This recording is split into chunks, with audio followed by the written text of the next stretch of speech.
دیکھ لو معصومہ، آج تمہاری تقدیر جیت گئی اور دائی جان کی برسوں کی نفرت ہار گئی۔ دیکھو یہ مہندی کا رنگ کتنا گہرا ہے، بالکل زاویار کی محبت کی طرح، جو اب زندگی بھر میرا محافظ بن کر رہے گا۔ یہ وہ الفاظ تھے جو معصومہ نے آئینے میں اپنے ہی عکس سے سرگوشی کرتے ہوئے کہے تھے، اور پھر شرما کر نظریں جھکا لیں، کیونکہ آج اس کی زندگی کی وہ رات تھی جب اس کے خواب تعبیر کا روپ دھار رہے تھے۔ وہ اپنی کلائیوں میں بھری کانچ کی رنگ برنگی چوڑیوں کو اس بار رفتگی سے دیکھ رہی تھی جیسے ان میں اسے اپنی پوری کائنات سمٹتی ہوئی نظر آ رہی ہوں۔ اسے لگتا تھا کہ بس اب چند گھنٹوں کی دوری ہے، پھر اس کی زندگی کے سارے دکھ، یتیمی کے سارے زخم اور دائی جان کے دیے ہوئے سارے تانے ہمیشہ ہمیشہ کے لیے ختم ہو جائیں گے، کیونکہ زاویار سکندر اس کی زندگی میں خوشیوں کے نئے رنگ بھر دے گا۔ وہ زاویار جو پوری یونیورسٹی میں ہر لڑکی کے لیے ایک خواب اور آئیڈیل کی حیثیت رکھتا تھا، اس یتیم معصومہ کا ہم سفر بننے جا رہا تھا۔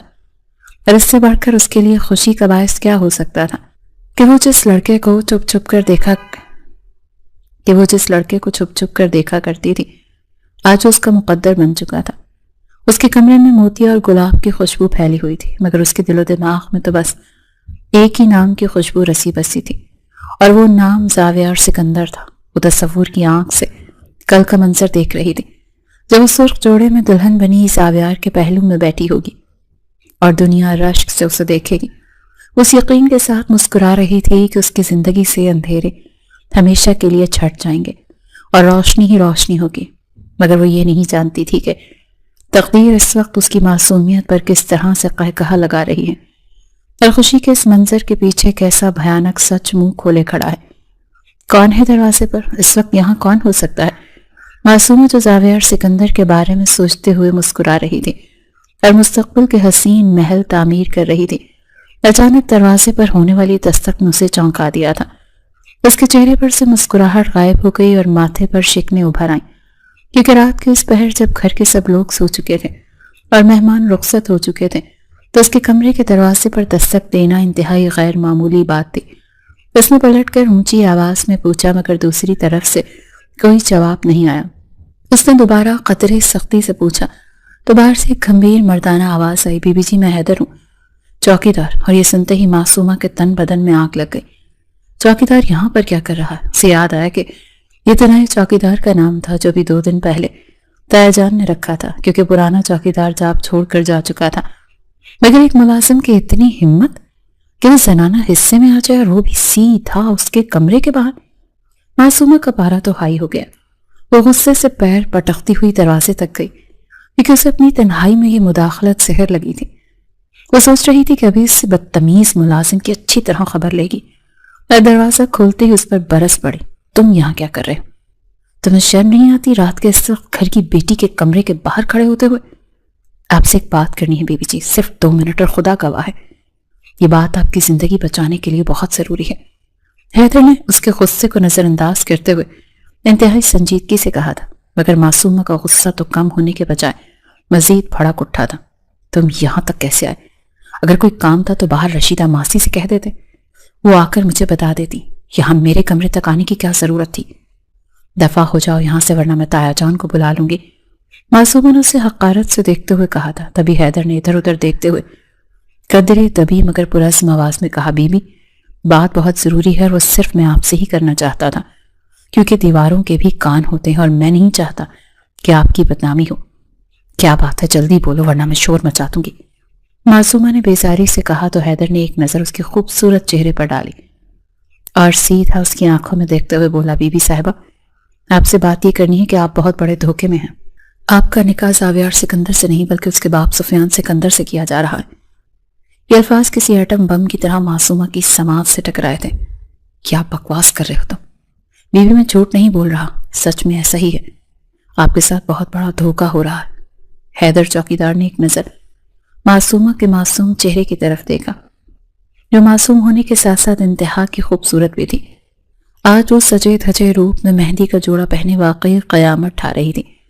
حیدر نے یہ دیکھتے ہوئے احتراماً نظریں جھکا لیں۔ اس کے دل میں ایک ٹیس سی اٹھی تھی کہ اتنی خوبصورت اور پاکیزہ لڑکی سفیان سکندر جیسے عیاش اور درندے کے ہاتھ لگنے والی تھی۔ یہ حیدر کبھی نہیں ہونے دے گا۔ اس نے مٹھیاں بھینچ لیں اور عزم کر لیا کہ اس معصوم کلی کو مسلنے سے بچائے گا، جبکہ معصومہ پر جیسے کوئی دھماکہ ہوا تھا۔ اس کے پیروں تلے سے زمین نکل گئی اور وہ پھٹی پھٹی آنکھوں سے اس چوکیدار کو دیکھ رہی تھی جو اس کی زندگی کی سب سے خوفناک خبر سنا رہا تھا۔ معصومہ کے ماں باپ بچپن میں ہی وفات پا گئے تھے اور وہ ایک پھول جیسی نازک بچی تھی جس کا سارا بچپن تائی جان کے رحم و کرم پر گزرا تھا، جنہوں نے کبھی بھی اسے دل سے قبول نہیں کیا تھا بلکہ ہمیشہ ایک بوجھ سمجھ کر پالا تھا۔ لیکن معصومہ چونکہ دل کی صاف تھی، اسی لیے وہ تائی جان کی ہر زیادتی کو اپنی قسمت کا لکھا سمجھ کر خاموش رہتی تھی اور ان کی ایک ایک بات کو پتھر پر لکیر مانتی تھی۔ حالانکہ تائی جان کا رویہ اپنی بیٹیوں کے ساتھ انتہائی لاڈ پیار والا ہوتا تھا، جبکہ معصومہ کے حصے میں صرف بچا کچا کھانا اور پرانے کپڑے ہی آتے تھے۔ لیکن مجبوری یہ تھی کہ معصومہ کے باپ کی ساری جائیداد معصومہ کے نام تھی اور تائی جان اس جائیداد کو کسی نہ کسی طرح ہتھیا کر اپنے نام کروانا چاہتی تھی۔ اسی لیے انہوں نے اسے گھر سے نکالنے کے بجائے اپنے پاس رکھا ہوا تھا اور اسے یونیورسٹی بھی صرف اس لیے بھیج رہی تھی تاکہ دنیا کی نظروں میں وہ ایک مہربان سرپرست بن سکے۔ اور اسی یونیورسٹی میں معصومہ کی ملاقات زاویہ اور سکندر سے ہوئی تھی، جو ایک امیر کبیر فیملی سے تعلق رکھتا تھا۔ یونیورسٹی کی ہر لڑکی اس سے بات کرنے کے لیے ترستی تھی، لیکن جب معصومہ کو پتہ چلا کہ زاویار کے والد سفیان سکندر تائی جان کے پرانے دوست ہیں تو اسے لگا کہ شاید قسمت اس پر مہربان ہو گئی ہے، مگر اب حیدر کی بات سن کر اسے اپنی سماعتوں پر یقین نہیں آ رہا تھا۔ وہ غصے اور بے یقینی کے ملے جلے تاثرات کے ساتھ حیدر کو گھور رہی تھی اور چیخ کر بولی کہ یہ سب جھوٹ ہے، بکواس ہے، تائی جان ایسا کبھی نہیں کر سکتی۔ وہ سخت ضرور ہیں مگر میری دشمن نہیں ہے، اور تم ایک معمولی چوکیدار ہو کر میرے گھر کے معاملات میں دخل دینے کی کوشش کر رہے ہو۔ تمہیں شرم آنی چاہیے اتنا گھٹیا الزام لگاتے ہوئے۔ لیکن حیدر اپنی جگہ چٹان کی طرح مضبوط کھڑا رہا۔ اس نے ایک قدم بھی پیچھے نہیں ہٹایا، بلکہ اس کی آنکھوں میں سچائی کی ایسی چمک تھی جس نے معصومہ کے دل میں وسوسوں کے سانپ لہرا دیے تھے۔ حیدر نے انتہائی ٹھنڈے اور پرسکون انداز میں کہا کہ بی بی جی، میں جانتا ہوں کہ سچ کڑوا ہوتا ہے اور اس وقت آپ کے لیے اسے نگلنا مشکل ہے، لیکن میں نے خود اپنے کانوں سے سنا ہے کہ تائی جان اور سفیان سکندر کے درمیان کیا ڈیل ہوئی ہے۔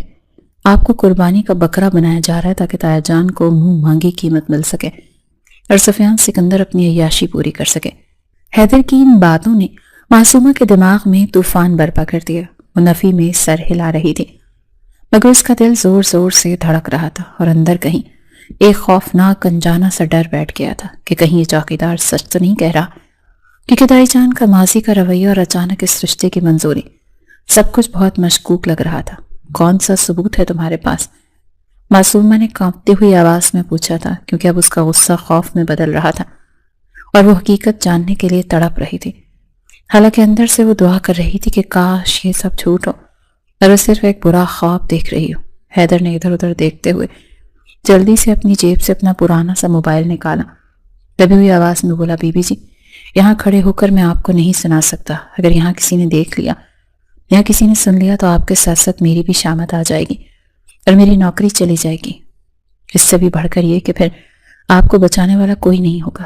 بڑی مشکل سے مجھے یہ موقع ملا ہے کہ میں آپ کو آگاہ کر سکوں۔ اچھا اندر آ جاؤ۔ معصومہ نے ایک لمحے کی ہچکچاہٹ کے بعد دروازے سے ہٹتے ہوئے اسے اندر اپنے کمرے میں آنے کی اجازت دے دی، کیونکہ اس وقت معاملہ اس کی عزت اور زندگی کا تھا اور وہ کسی بھی شک کو باقی نہیں رکھنا چاہتی تھی۔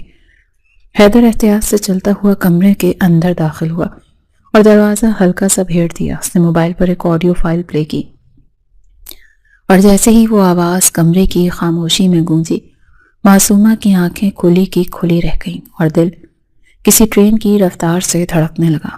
یہ آواز کسی اور کی نہیں بلکہ اس کی اپنی تائی جان کی تھی، جو فون پر سفیان سکندر سے بات کر رہی تھی۔ آڈیو میں صاف سنائی دے رہا تھا کہ فکر مت کرو سفیان بھائی، لڑکی کو تو بس یہ پتا ہے کہ اس کی شادی سکندر فیملی میں ہو رہی ہے۔ اسے کیا خبر کہ صحرا بیٹے کے سر پر نہیں بلکہ باپ کے سر پر ہوگا۔ تمہیں تو بس اپنی جائیداد کے کاغذات تیار رکھنے ہیں، باقی معصومہ کو سنبھالنا میرا کام ہے۔ وہ تو ویسے بھی یتیم ہے، کس کے پاس جا کر روئے گی۔ یہ الفاظ سنتے ہی معصومہ کے پیروں تلے سے جان نکل گئی۔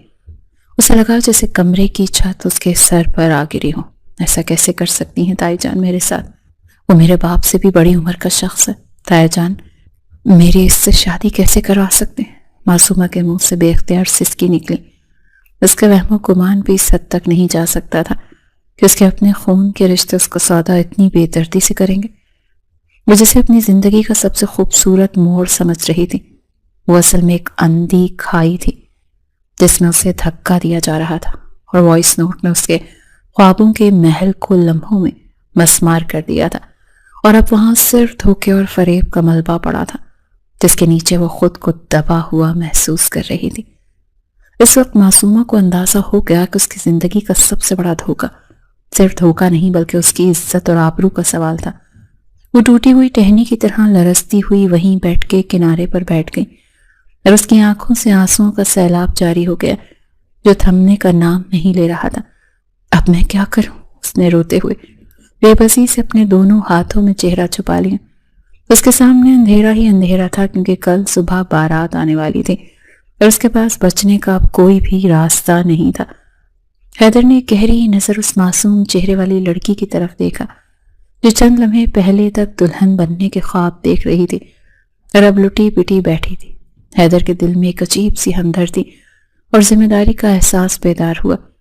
اس نے آگے بڑھ کر نرمی مگر مضبوطی سے کہا، بی بی جی ہمت مت ہاریں، آنسو بہانے سے مسائل حل نہیں ہوتے، آپ کو اس ظالم کے خلاف آواز اٹھانی ہوگی۔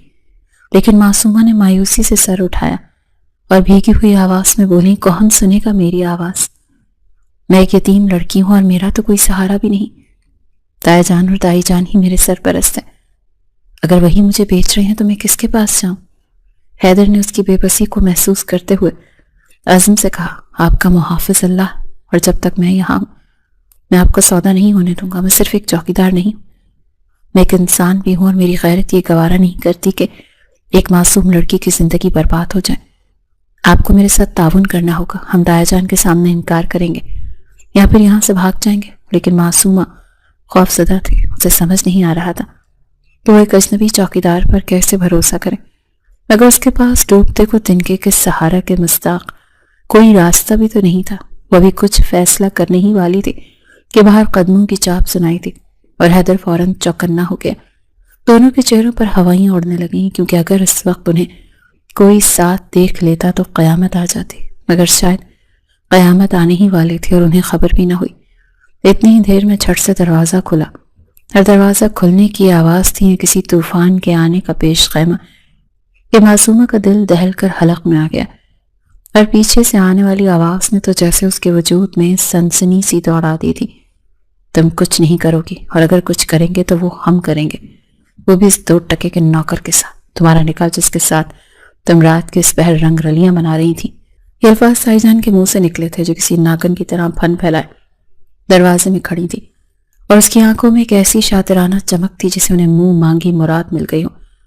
معصومہ نے تڑپ کر نفی میں سر ہلایا اور آگے بڑھ کر تائی جان کا دامن تھامنے کی کوشش کی کہ تائی جان یہ آپ کیا کہہ رہی ہیں؟ خدا کا خوف کریں، میں تو بس رہنے دو، مجھے اپنی صفائیاں پیش کرنے کی ضرورت نہیں۔ میں نے اپنی آنکھوں سے سب دیکھ لیا ہے کہ کس طرح ایک غیر مرد تمہارے کمرے میں موجود ہے، اور کنڈی اندر سے لگی ہوئی تھی۔ تائی جان کی آواز اتنی بلند تھی کہ اس نے رات کے سناٹے کا سینہ چاک کر دیا تھا۔ معصومہ کی آنکھوں سے آنسو جاری تھے، وہ چیخ چیخ کر کہنا چاہتی تھی کہ یہ شخص مجھے اپنی سازش سے خبردار کرنے آیا تھا، لیکن اس کی زبان جیسے تالو سے چپک گئی تھی کیونکہ تائی جان نے بازی پلٹ دی تھی۔ وہ جو مظلوم تھی اب ملزم بن چکی تھی۔ تائی جان نے حقارت سے حیدر کی طرف دیکھا جو خاموش کھڑا تھا، اور پھر معصومہ کی کلائی کو سختی سے مروڑتے ہوئے زہر خوند لہجے میں کہا کہ اب دیکھنا ذرا میں کس طرح تیری غیرت کو نیلام کرتی ہوں، اور تیرا اسی نوکر کے ساتھ نکاح کروں گی تاکہ تم سکندر ہاؤس میں جا کر عیش و عشرت کی زندگی نہ گزار سکو، بلکہ ساری زندگی اس چوکیدار کی جوتیاں سیدھی کرتے ہوئے گزار دو۔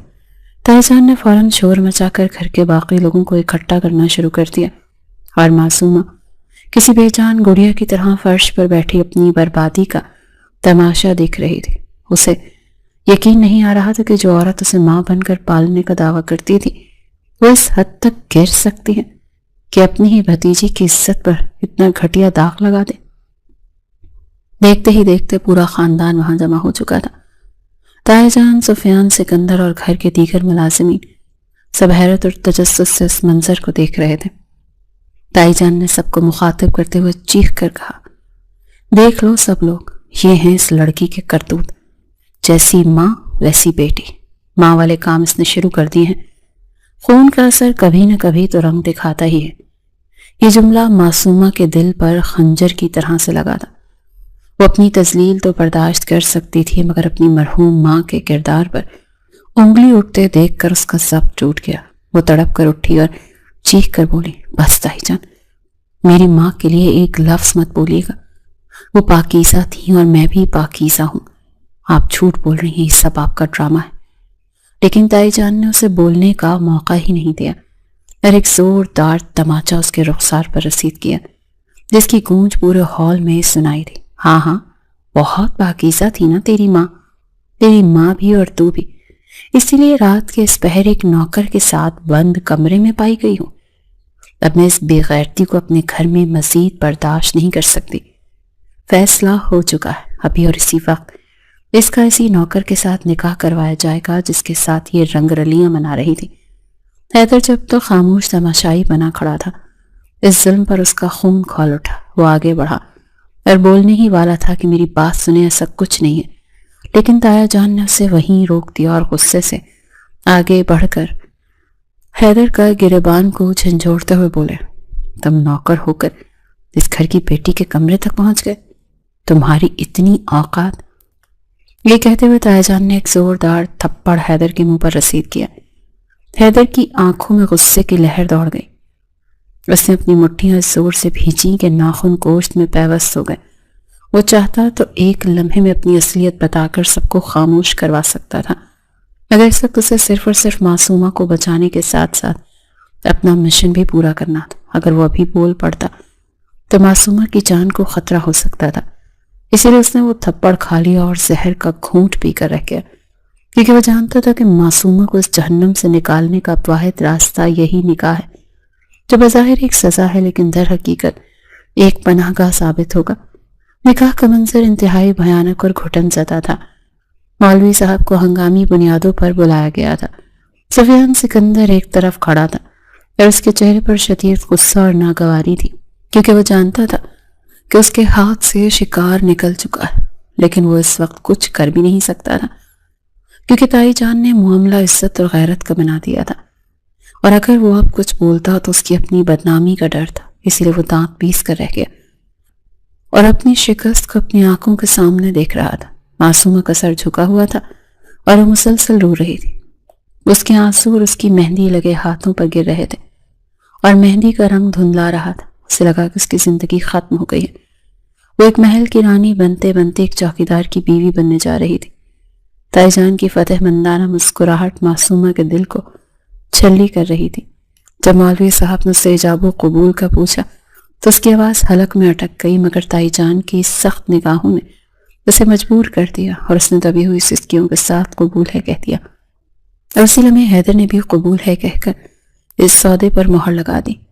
نکاح کے کاغذات پر دستخط کرنے کے بعد جب حیدر نے معصومہ کا ہاتھ پکڑا تو اس وقت معصومہ کو ایک عجیب سا جھٹکا لگا تھا۔ حیدر کا ہاتھ سخت اور کھردرا ضرور تھا، مگر اس کے لمس میں ایک عجیب سی گرم جوشی اور تحفظ کا احساس تھا جو اس نے پہلے کبھی بھی محسوس نہیں کیا تھا۔ اسے لگا تھا کہ جیسے وہ ڈوب رہی تھی اور کسی نے اسے سہارا دے دیا ہو۔ وہ دن معصومہ کے لیے ایک شرمناک اور تکلیف ترین دن تھا۔ وہ نہیں جانتی تھی کہ جسے وہ اپنی زندگی کی سب سے بڑی بدقسمتی سمجھ رہی ہے اور جس شخص کو وہ ایک معمولی نوکر سمجھ کر نفرت کر رہی ہے، وہی شخص اس کی تقدیر بدل دے گا، اور وہ محافظ بن کر اس کے ساتھ کھڑا ہے، جس کی پناہ میں اب کوئی آندھی اس تک نہیں پہنچ سکے گی۔ اس وقت صرف ایک ہاری ہوئی لڑکی تھی جو اپنے خوابوں کی کرچیوں پر ننگے پاؤں کھڑی تھی۔ رخصتی کے وقت اس نے خود کو ایک دلہن نہیں بلکہ ایک قیدی محسوس کیا، جسے عمر قید کی سزا سنا کر آج قید خانے سے نکالا جا رہا تھا، مگر رہائی کے لیے نہیں، بلکہ ایک دوسری اور زیادہ تاریک کوٹری میں منتقل کرنے کے لیے۔ اور کیا ایک انسان کی قسمت صرف دوسروں کے فیصلوں اور انا کی بھینٹ چڑھنے کے لیے ہوتی ہے؟ یہی وہ سوال تھا جو اس کے وجود کو دیمک کی طرح سے چاٹ رہا تھا جب وہ اپنی ہی دہلیز سے کسی اجنبی کی طرح رخصت ہوئی، جہاں اس کا بچپن گزرا تھا اور جہاں آج اس نے اپنی عزت کا جنازہ اٹھتے دیکھا تھا۔ وہ حیدر جو کہ اس گھر کی ایک معمولی سا چوکیدار تھا، اور جس کی طرف دیکھنا بھی وہ اپنی توہین سمجھتے تھے، آج وہ اس کے مجازی خدا بن چکا تھا، اور وہ اس کے ساتھ ایک پرانے اور کھٹارا سے رکشے میں بیٹھی باہر کی طرف دیکھ رہی تھی، جہاں شہر کی روشنیاں اس کا منہ چڑھا رہی تھی۔ اس کا دل کر رہا تھا کہ وہ چیخ چیخ کر روئے اور اپنی تقدیر کا ماتم کرے کہ کیا میری قسمت ایک نوکر کے ساتھ لکھی تھی، میں جو اتنی زمین و جائیداد کی وارث تھی، جس کے باپ نے اسے شہزادیوں کی طرح پالا تھا، اور میرے خاندان والوں نے میری قیمت صرف اتنی لگائی کہ مجھے ایک چوکیدار کے ساتھ بیاہ دیا۔ اس نے ایک نظر بھی حیدر کی طرف نہیں دیکھا، جو رکشے کے کونے میں سمٹا بیٹھا تھا، اور اس کے چہرے پر ایک گہری اور پراسرار خاموشی تھی۔ معصومہ کو اس کی خاموشی سے بھی وحشت ہو رہی تھی۔ وہ سوچ رہی تھی کہ یہ شخص کتنا خود غرض ہے، جس نے اپنی نوکری بچانے کے لیے یا شاید میری دولت کے لالچ میں مجھ سے نکاح کر لیا، اور ایک بار بھی انکار کرنے کی جرت نہیں کی۔ وہ نہیں جانتی تھی کہ جسے وہ ایک موقع پرست نوکر سمجھ رہی ہے، اور جس کے میلے کچیلے کپڑوں کو دیکھ کر اسے گھن آ رہی ہے، وہ اس علاقے کا آئی جی ہے، اور اس بھیس کے پیچھے ایک ایسا مسیحا چھپا ہے جو اس کی عزت کی حفاظت کے لیے اپنی جان اور عہدے کی پرواہ کیے بغیر اس آگ میں کود پڑا ہے۔ رکشے کے شور میں اس کی سسکیاں دب گئی تھیں، مگر اس کی آنکھوں سے بہنے والا ہر آنسو اس کے دل کی جلن کو مزید بڑھا رہا تھا۔ اسے لگ رہا تھا کہ وہ ایک ایسی زندگی کی طرف جا رہی ہے جہاں غربت، تنگی اور پچھتاووں کے سوا اور کچھ نہیں ہوگا، اور یہ سوچ اس کے لیے سہانے روح تھی۔ کچھ فاصلے پر جا کر جب وہ شہر کی مین چہرہ سے گزر کر ایک نسبتاً سنسان سڑک پر پہنچے تو رکشے میں اچانک سے کوئی خرابی آ گئی، اور وہ ایک زوردار جھٹکے کے ساتھ رک گیا۔ یہ صورتحال معصومہ کے لیے مزید اذیت کا باعث بنی، کیونکہ گرمی اور حبس نے پہلے اس کا برا حال کر رکھا تھا، اور اب وہ ویرانے میں یوں رک جانا کسی خطرے سے کم نہیں تھا۔ جبکہ حیدر فوراً رکشے سے نیچے اترا، ڈرائیور سے بات کرنے لگا، جبکہ معصومہ نے بیزاری سے ماتھے پر آیا پسینہ صاف کیا، اور دل ہی دل میں اپنی قسمت کو کوسنے لگی کہ ابھی اور کتنی ذلت باقی ہے، کہ اب سڑکوں پر بھی خوار ہونا لکھا۔ وہ اسی پریشانی میں تھی کہ تھوڑی ہی دیر کے بعد وہاں ایک بڑی سی سیاہ رنگ کی سرکاری گاڑی جس پر پولیس کی بتی لگی ہوئی تھی آ کر رکی، اور اس کے پیچھے ایک پولیس موبائل بھی تھی۔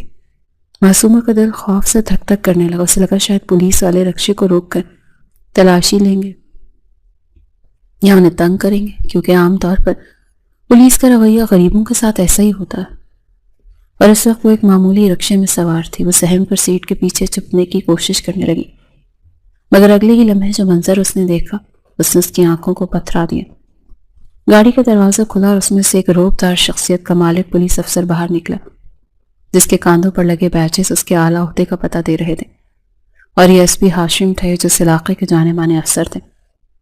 معصومہ سوچ رہی تھی کہ اب یہ حیدر کو ڈانٹیں گے یا بدتمیزی کریں گے، مگر خلاف توقع وہ افسر سیدھا حیدر کے پاس گیا جو رکشے کے پاس کھڑا تھا۔ حیدر کو وہاں کھڑے دیکھ وہ تیزی سے آگے بڑھا اور ایڑیاں جوڑ کر ایک شاندار سلوٹ پیش کیا۔ سر آپ یہاں اور اس حالت میں؟ ایس پی ہاشم کی آواز میں حیرت اور احترام کا سمندر امڑ آیا۔ حیدر نے فوراً آنکھ کے اشارے سے اسے خاموش رہنے کا کہا، اور ایک نظر رکشے میں بیٹھی معصومہ کی طرف دیکھا، جو پھٹی پھٹی آنکھوں سے یہ ناممکن سا منظر دیکھ رہی تھی۔ حیدر دوسری نظر سے ہاشم ایس پی کو خاموش کروانے کی کوشش کر رہا تھا، تاکہ معصومہ کو ابھی اس کی اصلیت معلوم نہ ہو سکے اور وہ اسے کسی محفوظ مقام پر لے جا کر یہ سرپرائز دے سکے۔ لیکن معصومہ کے کان وہ الفاظ سن چکے تھے جو کسی دھماکے سے کم نہیں تھے۔ سر، ایس پی جیسا افسر ایک چوکیدار کو سر کہہ رہا ہے اور سلوٹ کر رہا ہے، یہ کیسے ممکن ہے؟ معصومہ کی نظر حیدر پر جمی ہوئی تھی، اور پھر حیرت اور بے یقینی کے ملے جلے تاثرات کے ساتھ وہ ہاشم کو دیکھنے لگی۔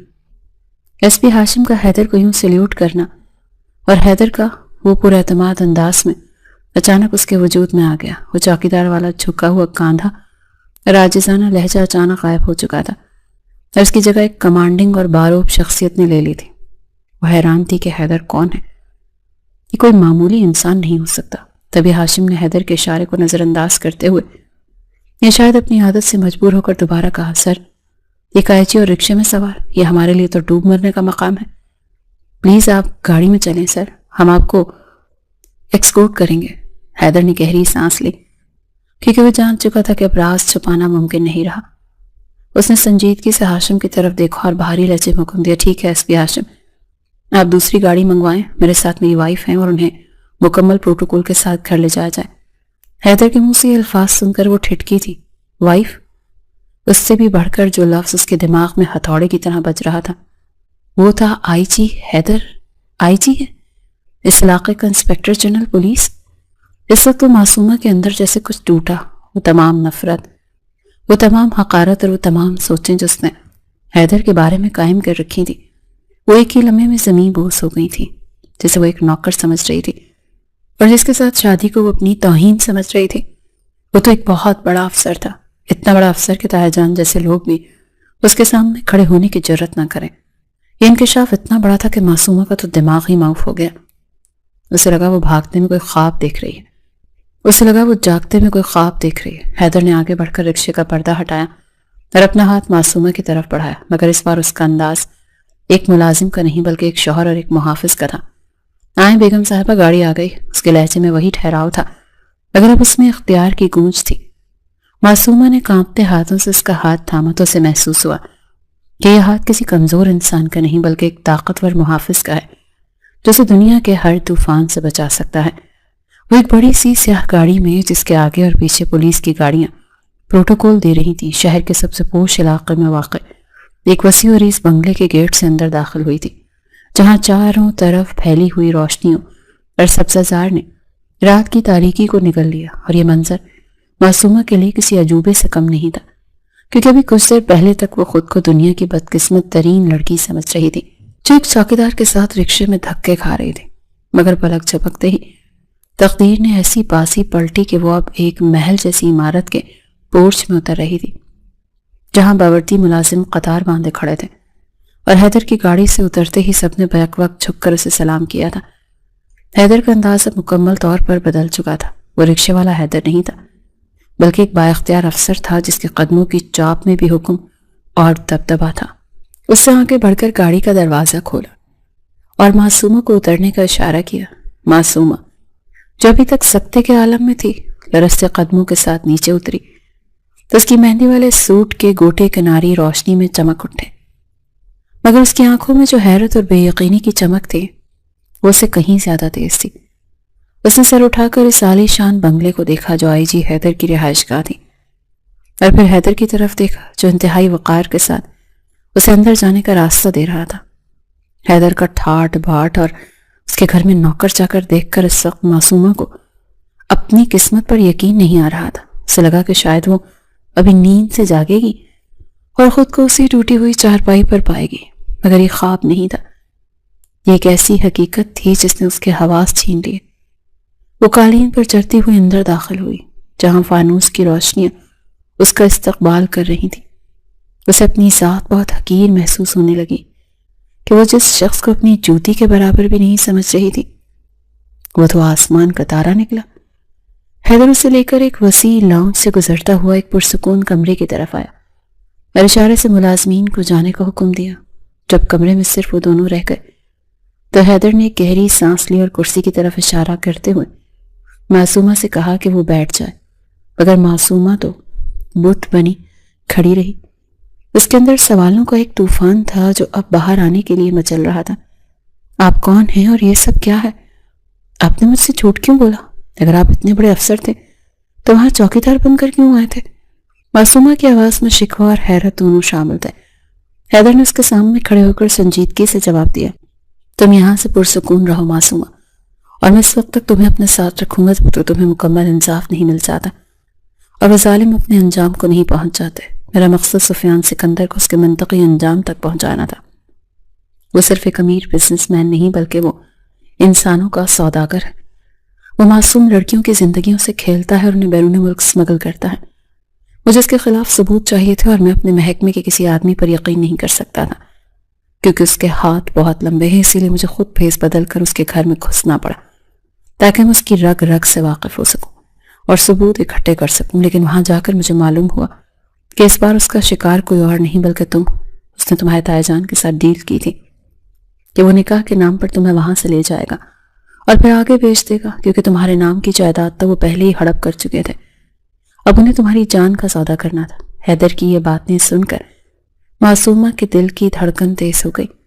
اسے تو اپنی سماعتوں پر یقین نہیں آ رہا تھا کہ اس کے اپنے خون کے رشتے اس قدر سفید ہو چکے ہیں کہ اسے جانوروں کی طرح بیچنے پر تیار ہو گئے تھے۔ اس نے کانپتے ہوئے لہجے میں پوچھا، لیکن وہ ایسا کیوں کر رہا ہے میرے ساتھ؟ اور تایا جان کیا وہ نہیں جانتے تھے؟ یہ بات سن کر حیدر نے ایک تلخ اور بلند قہقہہ لگایا جو کمرے کی دیواروں سے ٹکرایا۔ تمہارے تایا جان بھی اسی کھیل کا ایک حصہ ہے۔ وہ جانتے تھے کہ سفیان سکندر کیا ہے، مگر دولت کی ہوس انسان کو اندھا کر دیتی ہے۔ معصومہ، وہ تمہیں بیچ کر منہ مانگی قیمت وصول کر چکے ہیں۔ معصومہ پر جیسے آسمان ٹوٹ پڑا تھا۔ وہ لڑکھڑا کر صوفے پر گر گئی، اور اس کے تو وہم و گمان میں بھی نہیں تھا کہ دنیا اتنی ظالم بھی ہو سکتی ہے۔ تایا جان جنہیں وہ باپ کی جگہ سمجھتی تھی وہ قصائی نکلے۔ اس کی آنکھوں سے آنسو جاری ہو گئے، مگر اس بار ان آنسوؤں میں بے بسی نہیں تھی، بلکہ ایک شکر کا احساس تھا کہ اللہ نے اسے کتنی بڑی تباہی سے بچا لیا۔ اس نے سر اٹھا کر حیدر کی طرف دیکھا جو اب اسے ایک مسیحا کے روپ میں نظر آ رہا تھا۔ یہ شخص اس قدر خوبصورت اور وجیح تھا، یہ تو آج تک معصومہ نے نوٹ ہی نہیں کیا تھا، کیونکہ اس کی نگاہوں پر نفرت کی پٹی جو بندھی تھی، لیکن آج اس کے رتبے کے ساتھ ساتھ اس کی خوبصورتی بھی نمایاں نظر آ رہی تھی۔ اس کا قد کاٹ، اس کے چہرے کے نقوش اور اس کی آواز کا بھاری پن، سب کچھ ایسا تھا جو کسی بھی لڑکی کے دل میں گھر کر سکتا تھا۔ حیدر نے اس کے چہرے پر نظر ڈالی اور نرمی سے بولا، یہ کمرہ تمہارا ہے، تم یہاں بالکل محفوظ ہو، تمہیں ڈرنے کی ضرورت نہیں ہے۔ نکاح ہماری مجبوری تھی تاکہ میں تمہیں قانونی طور پر اس گھر سے نکال سکوں، لیکن میں وعدہ کرتا ہوں کہ میں تمہاری عزت پر کبھی آنچ نہیں آنے دوں گا۔ یہ کہتے وہ کمرے سے نکل گیا تاکہ معصومہ کو سنبھلنے کا وقت مل سکے، لیکن معصومہ اس کے جانے کے بعد بھی دروازے کو دیکھتی رہی۔ وہ اس کا چہرہ نہیں بھول رہی تھی جو اس وقت اس کا شوہر تھا، لیکن دوری حد سے زیادہ تھی۔ نکاح صرف ایک سمجھوتا تھا، یہ وہ خود بھی جانتی تھی، لیکن اس کے باوجود اس اجنبی شخص کی موجودگی میں اسے جو تحفظ محسوس ہو رہا تھا وہ اسے اپنی پوری زندگی میں کبھی نہیں ملا تھا۔ اسے لگا جیسے وہ کسی مضبوط قلعے میں آ گئی جہاں تائی جان کی نفرت اور تایا جان کی سازشیں اس کا کچھ بھی بگاڑ نہیں سکتی۔ وہ اٹھ کر آئینے کے سامنے آئی اور اپنی مہندی والے ہاتھوں کو دیکھا جن کی لکیریں واقعی بدل چکی تھی، اور اس تبدیلی کا سبب وہ شخص تھا جسے وہ کچھ دیر پہلے تک حقیر سمجھ رہی تھی۔ اس کے دل میں حیدر کے لیے احترام کا ایک دیا روشن ہو گیا جو شاید آگے چل کر محبت کی آگ میں بدلنے والا تھا۔ حیدر کے اس عالیشان اور پرسکون گھر میں قیام کے دوران معصومہ نے نئی زندگی میں پہلی بار یہ جانا تھا کہ خوف کے بنا جینا کسے کہتے ہیں اور عزت کا ذائقہ کیا ہوتا ہے، کیونکہ یہاں کوئی تائی جان نہیں تھی جو ہر وقت اس کے وجود کو تانوں سے چھلنی کرتی رہتی تھی، اور نہ ہی یہاں کوئی اسے بوجھ سمجھنے والا تھا، بلکہ حیدر کی والدہ بیگم سلمہ تو شفقت اور محبت کا ایک ایسا گھنا سایہ ثابت ہوئی تھی جس کی چھاؤں میں معصومہ کو اپنی مرحوم ماں کی یاد شدت سے آئی تھی۔ وہ اندازہ بھی نہیں کر سکتی تھی کہ کوئی غیر گھر اسے اتنی عزت اور مان دے سکتا ہے جتنا کہ حیدر کے گھر میں اسے مل رہا تھا۔ اپنے گھر میں تو وہ ایک یتیم اور بے سہارا لڑکی تھی جسے 2 وقت کی روٹی کے لیے بھی احسان مندی کا بوجھ اٹھانا پڑتا تھا، مگر یہاں وہ اس گھر کی رانی تھی۔ بیگم سلمہ اس کا خیال ایسے رکھتی تھی جیسے وہ ان کی اپنی بیٹی ہو۔ وہ صبح جب جاگتی تو اسے ناشتہ تیار ملتا اور وہ سارا دن اس کے پاس بیٹھ کر باتیں کرتی رہتی اور اسے یہ یقین دلاتی رہتی کہ اب وہ تنہا نہیں ہے۔ ایک دن جب وہ باورچی خانے میں بیگم سلمہ کے ساتھ کھڑی تھی تو انہوں نے معصومہ کا ہاتھ اپنے ہاتھوں میں لے کر چوم لیا اور انتہائی پیار بھرے لہجے میں کہا، تم میرے حیدر کی بیوی ہو، میری بیٹی ہو، اور اس گھر کی عزت جو سکھ مجھے میرے بیٹے نے دیا ہے تم اس کی امین ہو، اسی لیے کبھی بھی خود کو اکیلا مت سمجھنا۔ معصومہ کی آنکھوں میں آنسو امڈ آئے۔ اسی لمحے اسے کسی شدید اپنائیت کا احساس ہوا۔ ایسا محسوس ہو رہا تھا جیسے وہ برسوں کی تھکی ہاری مسافر ہو جسے بالآخر اپنی منزل اور اپنا گھر مل گیا ہو۔ وہ بیگم سلمہ کے گلے لگ کر رو پڑی اور اس کے دل سے یہ خوف ہمیشہ کے لیے نکل گیا کہ سسرال والے ظالم ہوتے ہیں، کیونکہ حیدر نے اسے صرف تحفظ ہی نہیں دیا تھا بلکہ ایک ایسا خاندان بھی دے دیا تھا جو اس کی روح کے زخموں پر محبت کا مرہم رکھ رہا تھا۔ وہ اکثر سوچتی تھی کہ حیدر جو باہر کی دنیا کے لیے ایک سخت گیر افسر ہے، وہ گھر کے اندر کتنا نرم دل اور فرما بردار بیٹا ہے، اور یہ پہلو اس کے دل میں حیدر کے لیے نرم گوشہ پیدا کر رہا تھا۔ گھر کا ماحول خوشگوار اور پرسکون تھا، اور معصومہ اب اس اجنبیت کے خول سے باہر آ رہی تھی جو شروع کے دنوں میں اس پر طاری تھا۔ اس طرح ایک شام جب لاؤنج میں بیگم سلمہ معصومہ کو اپنے خاندانی زیورات دکھا رہی تھی اور اسے بتا رہی تھیں کہ یہ ہار وہ اپنی بہو کو پہنائیں گی، تو اچانک حیدر گھر میں داخل ہوا۔ اس کے چہرے پر تھکاوٹ تھی مگر آنکھوں میں وہی مخصوص چمک تھی جو اس کی شخصیت کا خاصہ تھی۔ وہ ماں اور معصومہ کو یوں گھل مل کر بیٹھے دیکھ مسکرا دیا اور شوخ لہجے میں بولا، کیا بات ہے، آج کل بہو سے بڑا پیار ہو رہا ہے، لگتا ہے بیٹے کی چھٹی ہونے والی ہے۔ کبھی اس غریب بیٹے سے بھی پیار کر لیا کریں جس نے آپ کو یہ بہو لا کر دی ہے۔ وہ اپنی ماں کی طرف دیکھتے ہوئے مصنوعی شکوہ کر رہا تھا مگر اس کی نگاہیں چوری چھپے معصومہ کا طواف کر رہی تھیں جو اس کی آمد پر سمٹ کر دوپٹہ درست کرنے لگی۔ بیگم سلمہ نے ہنس کر بیٹے کے سر پر ہاتھ پھیرا اور بولی، چل ہٹ شیطان، تیری تو عادت ہی ایسی ہے، خبردار جو میری بہو کو تنگ کیا، یہ اب میری بیٹی ہے اور تیری شکایتیں مجھے لگاتی ہے۔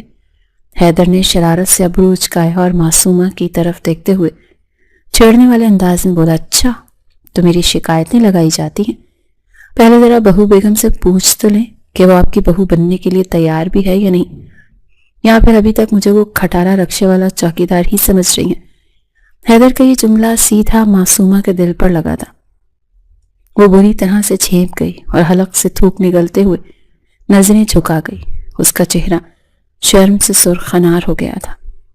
وہ اسے کیا بتاتی اور کیسے سمجھاتی کہ وہ تو اب اس کی وردی، اس کے رتبے اور اس کے عہدے کو بھول کر صرف اس انسان کی محبت میں کھو چکی ہے جس نے اس کی عزت بچائی تھی۔ وہ تو خود حیران تھی کہ کب اور کیسے نفرت محبت میں بدل گئی۔ اسے حیدر کا وہ چوکیدار والا روپ بھی اب پیارا لگنے لگا تھا کیونکہ اسی روپ میں اس نے معصومہ کی حفاظت کی تھی۔ حیدر نے اس کی جھکی ہوئی پلکوں اور سرخ ہوتے گالوں کو دیکھ کر دل ہی دل میں تسکین محسوس کی تھی کیونکہ وہ جان گیا تھا کہ برف پگھل رہی ہے اور فاصلے سمٹ رہے ہیں، مگر اس نے اپنی زبان سے کچھ نہیں کہا، بس ایک گہری اور معنی خیز نظر اس پر ڈال کر اپنے کمرے کی طرف بڑھ گیا۔ لیکن جاتے جاتے معصومہ کے دل کی دھڑکنوں کو بے ترتیب کر گیا۔ دن تیزی سے گزر رہے تھے اور بالآخر وہ دن بھی آ گیا جب حیدر اپنے مشن میں کامیاب ہو چکا تھا۔ سفیان سکندر اور اس کا پورا گروہ جو معصوم لڑکیوں کو زندگیوں سے کھیلتا تھا ایک بڑے آپریشن کے دوران پکڑا جا چکا تھا اور حیدر نے ذاتی طور پر اس آپریشن کی نگرانی کی تھی۔ تایا جان اور تائی جان بھی قانون کی گرفت میں آ چکے تھے اور معصومہ کی جائیداد کے کاغذات بھی برآمد کر لیے گئے تھے۔ یہ حیدر کی پیشہ ورانہ زندگی کی ایک بہت بڑی کامیابی تھی جس پر پورا محکمہ اسے مبارکباد دے رہا تھا، مگر گھر آ کر حیدر بہت خاموش اور پریشان تھا۔ وہ اپنے کمرے کی کھڑکی میں کھڑا باہر لان میں کھلتے پھولوں کو دیکھ رہا تھا، مگر اس کی نگاہوں میں ویرانی تھی کیونکہ اس نے معصومہ سے وعدہ کیا تھا کہ یہ نکاح صرف اس کی حفاظت کے لیے ہے اور مشن پورا ہوتے ہی وہ اسے چھوڑ دے گا تاکہ وہ اپنی زندگی اپنی مرضی سے جی سکے۔ اور اب جب کہ مشن مکمل ہو چکا تھا اور معصومہ کے دشمن جیل کی سلاخوں کے پیچھے تھے تو وعدہ وفا کرنے کا وقت آ گیا تھا۔ لیکن حیدر کا دل اس فیصلے کو ماننے سے انکاری تھا۔ وہ یہ تسلیم کرنے سے ڈر رہا تھا کہ وہ اپنی ہی پناہ گاہ میں آنے والی اس لڑکی کو دل دے بیٹھا ہے۔ اس نے سوچا تھا کہ وہ فرض نبھائے گا، مگر فرض نبھاتے نبھاتے وہ محبت کا قرضدار ہو چکا تھا۔ سے معصومہ کی معصومیت، اس کی خاموشی اور اس کی وہ جھیل جیسی آنکھیں اپنی زندگی کا لازمی حصہ لگنے لگ گئی تھی۔ وہ سوچ رہا تھا کہ معصومہ تو اسے صرف ایک محافظ سمجھتی ہے اور شاید وہ اب آزاد ہونا چاہے گی، وہ اپنی جائیداد اور اپنی آزادی واپس لینا چاہے گی، اور حیدر اپنی محبت کو اس پر تھوپنا نہیں چاہتا تھا۔ یہی کشمکش اسے اندر ہی اندر کھائے جا رہی تھی کہ کیا وہ اسے جانے دے یا پھر اسے اپنے دل کی بات کہہ دے۔ وہ اسی ادھیڑ بن میں تھا کہ اسے معصومہ کے قدموں کی چاپ سنائی دے، مگر اس نے مڑ کر نہیں دیکھا کیونکہ وہ اپنی آنکھوں میں چھپی بے بسی اسے دکھانا نہیں چاہتا تھا، جو ایک مضبوط پولیس افسر کی نہیں بلکہ ایک ہارے ہوئے عاشق کی تھی۔ دوسری طرف معصومہ کے دل کی دنیا بھی ویران تھے اور وہ اپنے کمرے میں بستر پر بیٹھی گھٹنوں میں سر دیے اپنی قسمت کے فیصلوں پر غور کر رہی تھی، کیونکہ اس کا دل ایک انجانے خوف کی گرفت میں تھا جسے لمحہ بلمحہ اندر سے کھوکھلا کر رہا تھا۔ وہ جانتی تھی کہ حیدر ایک اصول پسند آدمی ہے اور وہ اپنے وعدے کا پکا ہے۔ اس نے کہا تھا کہ یہ نکاح صرف ایک مجبوری ہے اور حفاظت کے حصار ہے، اور جیسے ہی خطرہ ٹل جائے گا وہ اسے آزاد کر دے گا۔ لیکن معصومہ آزادی نہیں چاہتی تھی، وہ تو ہمیشہ ہمیشہ کے لیے حیدر کی تقدیر میں رہنا چاہتی تھی، اس کی قید میں رہنا چاہتی تھی، کیونکہ اس نے اپنی زندگی میں کبھی ایسا تحفظ اور ایسا مان نہیں پایا تھا جو حیدر کے اس مختصر سے ساتھ نے اسے دیا تھا۔ اس کی آنکھوں میں وہی خاموشی اور اداسی تھی جو کسی طوفان کے آنے سے پہلے ہوتی ہے۔ وہ سوچ رہی تھی کہ کیا حیدر اسے واقعی چھوڑ دے گا؟ کیا وہ نہیں جانتا کہ اب اس کے لیے حیدر کے بغیر جینا ناممکن ہو چکا ہے؟ وہ اسی کشمکش اور اذیت میں مبتلا تھی کہ دروازے پر دستک ہوئی اور حیدر کمرے میں داخل ہوا۔ اس کے ہاتھ میں ایک براؤن رنگ کا لفافہ اور کچھ کاغذات تھے جنہیں دیکھ کر معصومہ کا دل ایک لمحے کے لیے تو دھڑکنا بھول گیا۔ اس کے خون کی گردش جیسے تھم سی گئی۔ حیدر کے چہرے پر ایک عجیب سی سنجیدگی تھی اور تھکاوٹ تھی جس کے اندرونی خلفشار کی غمازی کر رہی تھی۔ وہ آہستہ قدموں سے چلتا ہوا اس کے قریب آیا اور وہ کاغذات میز پر رکھ دیے۔ معصومہ کی نظریں ان کاغذات پر جم گئیں اور اسے لگا جیسے کاغذات نہیں بلکہ اس کی موت کے پروانے۔ وہ جان گئی تھی کہ یقیناً طلاق کے کاغذات ہوں گے جن پر دستخط کر کے حیدر اسے اس کی پرانی زندگی لوٹانا چاہتا ہے، وہی زندگی جہاں دولت تو ہوگی مگر کوئی محافظ نہیں ہوگا۔ حیدر نے گہری سانس لی اور اس کی طرف دیکھے بنا اسپاٹ لہجے میں کہا، معصومہ، یہ تمہاری جائیداد کے کاغذات ہیں جو ہم نے دایا جان سے ریکور کر لیے ہیں۔ اس کے ساتھ ہی تمہاری آزادی کے کاغذات بھی ہیں۔ میں نے اپنا وعدہ پورا کر دیا، تم اب آزاد ہو اور اپنی زندگی اپنی مرضی سے گزار سکتی ہو۔ حیدر کے الفاظ معصومہ کے کانوں میں کسی پگھلے ہوئے شیشے کی طرح اترے۔ وہ لرزتے ہاتھوں سے ان کاغذات کو چھونے لگی مگر اس کی آنکھوں سے ٹپکنے والا ایک گرم آنسو کاغذ پر جا گرا۔ اس نے ہمت مجتمع کی اور کانپتی ہوئی آواز میں پوچھا، آپ نے مجھے کیوں بچایا تھا؟ اگر یوں ہی آدھے راستے میں چھوڑنا تھا تو مجھے ان درندوں کے حوالے ہی رہنے دیتے، کم از کم مجھے کسی مسیحا کی امید تو نہ ہوتی۔ حیدر نے چونک کر اس کی طرف دیکھا تو اسے معصومہ کی آنکھوں میں شکووں کا ایک سمندر معجزن نظر آیا۔ تو کچھ لمحے خاموش رہا جیسے الفاظ کا چناؤ کر رہا ہو، اور پھر دھیمے لہجے میں بولا، کیونکہ اس وقت تو میری ذمہ داری تھی، اور ایک پولیس افسر ہونے کے ناطے اور ایک انسان ہونے کے ناطے میرا فرض تھا کہ میں ایک معصوم لڑکی کی زندگی برباد ہونے سے بچاؤں۔ لیکن اب وہ خطرہ ٹل چکا ہے، تم اپنے گھر کی مالکن ہو اور میں نہیں چاہتا کہ تم پر کوئی احسان یا دباؤ رہے۔ یہ رشتہ حالات کی پیداوار تھا اور میں تمہیں سمجھوتے کی بھیٹ نہیں چڑھانا چاہتا، چھوڑنا ہی تو نہیں چاہتا، کیونکہ وہ اب ذمہ داری نہیں رہی بلکہ میری رگو پے میں وسیع محبت بن چکی۔ یہ وہ جملہ تھا جو حیدر کے دل میں تھا مگر اس کی زبان پر نہیں آ سکا تھا، لیکن معصومہ نے اس کی آنکھوں میں چھپی اس تڑپ کو پڑھ لیا تھا جو وہ اپنی انا کے خول میں چھپائے بیٹھا تھا۔ معصومہ نے میز پر رکھے ان کاغذات کو ایک طرف دھکیل دیا اور اپنی جگہ سے اٹھ کر حیدر کے بالکل سامنے آ کر کھڑی ہو گئی۔ اس کی آنکھوں میں اب آنسو نہیں بلکہ ایک عجیب سی جرأت اور فیصلہ کن چمک تھی۔ اس نے حیدر کی آنکھوں میں آنکھیں ڈال کر کہا، مت چھوڑے نا، کس نے کہا ہے آپ سے کہ مجھے آزادی چاہیے؟ میں آپ کو ایک بات بتانا چاہتی ہوں جو شاید مجھے بہت پہلے بتا دینی چاہیے تھی۔ بے اختیار اس کے منہ سے نکلا، میں نے شروع میں آپ کو صرف اپنا ہمدرد سمجھا تھا، لیکن نکاح کے بعد اور اس گھر میں آنے کے بعد میں نے آپ کو صرف اپنا شوہر نہیں بلکہ اپنا محافظ اور اپنا خدا سمجھا۔ میں اس وقت راضی ہو چکی تھی کہ اگر میری قسمت میں ایک چوکیدار ہے تو میں اس کے ساتھ بھی خوشی خوشی جی لوں گی۔ اس غلامی کی زندگی سے اور تایا جان کے محل سے نکل کر کسی محبت کرنے والے شخص کے ساتھ جھونپڑی میں جینا 1000 درجے بہتر ہے، جو آپ کا احساس کرتا ہو، آپ کو تحفظ دے سکے اور جس کی آنکھوں میں ہوس نہ ہو بلکہ عزت ہو۔ یہ بات سنتے ہی حیدر کے لبوں پر ایک خوبصورت اور دلاویز مسکراہٹ پھیل گئی، جیسے اسے کائنات کی سب سے بڑی خوشخبری مل گئی۔ وہ جو خود کو روک رہا تھا اب اس کا ضبط کا بندھن ٹوٹ گیا۔ اس نے ایک قدم آگے بڑھایا اور نرمی سے معصومہ کا ہاتھ تھام لیا۔ اس کی آنکھوں میں شرارت اور محبت کا ایک حسین امتزاج تھا وہ مسکراتے ہوئے بولا کہ کیا تمہیں اس بات سے کوئی فرق نہیں پڑتا کہ میں ایک چوکیدار ہوں یا میں ایک DIG ہوں، کیونکہ تم تو شاید ایک بڑے افسر کی بیوی بننے کے خواب دیکھ رہی تھی نا۔ معصومہ نے نفی میں سر ہلایا اور اس کے ہاتھوں کو مضبوطی سے تھامتے ہوئے انتہائی معصومیت سے بولی، نہیں، میرے لیے آپ وہ نوکر ہی بہتر ہے جو میرے کمرے کے باہر پہرا دیتا تھا، کیونکہ وہ افسر شاید مصروف ہو مگر وہ چوکیدار تو صرف میرا تھا۔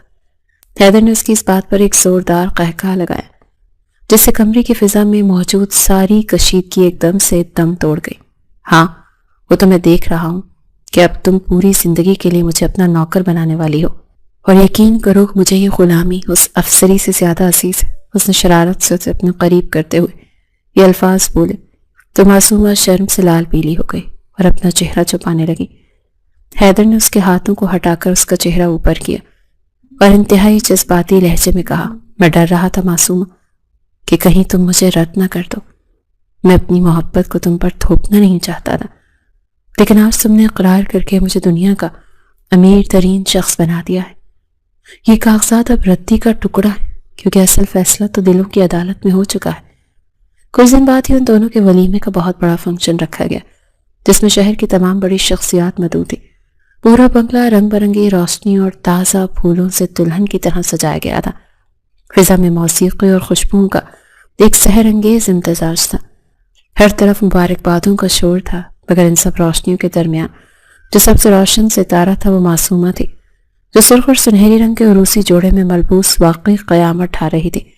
اس کا حسن آج پورے جوبن پر تھا اور اس کے چہرے پر جو سکون اور خوشی تھی وہ اسے مزید چار چاند لگا رہی تھی۔ بیگم سلمہ تو صدقے واری جا رہی تھی اور ہر آنے والے مہمان کو فخر سے اپنی بہو کا تعارف کروا رہی تھی۔ تقریب کے اختتام پر جب معصومہ کو حیدر کے سجے دھجے کمرے میں لایا گیا تو وہاں گلاب کی پتیاں اور موم بتیوں کی مدھم روشنی نے ایک رومانوی سا ماحول پیدا کر رکھا تھا۔ معصومہ بیٹھ کے کنارے بیٹھی اپنے ہاتھوں کی مہندی کو دیکھ رہی تھی، جس کا رنگ اب مزید گہرا اور پختہ ہو چکا تھا، بالکل اس کے رشتے کی طرح جو اب کبھی نہیں ٹوٹنے والا تھا۔ تھوڑی دیر بعد حیدر کمرے میں داخل ہوا تو اس نے شیروانی زیب تن کر رکھی تھی اور وہ کسی شہزادے سے کم نہیں لگ رہا تھا۔ اس نے دروازہ بند کیا اور آہستہ آہستہ چلتا ہوا معصومہ کے قریب آیا۔ اس کی نظریں اپنی دلہن کے چہرے پر جمی ہوئی تھی جو شرم کے مارے آنکھ ہی نہیں اٹھا پا رہی تھی۔ حیدر نے اس سے قریب بیٹھ کر اس کا گھونگھٹ اٹھایا تو معصومہ کا چہرہ چاند کی طرح نکل آیا۔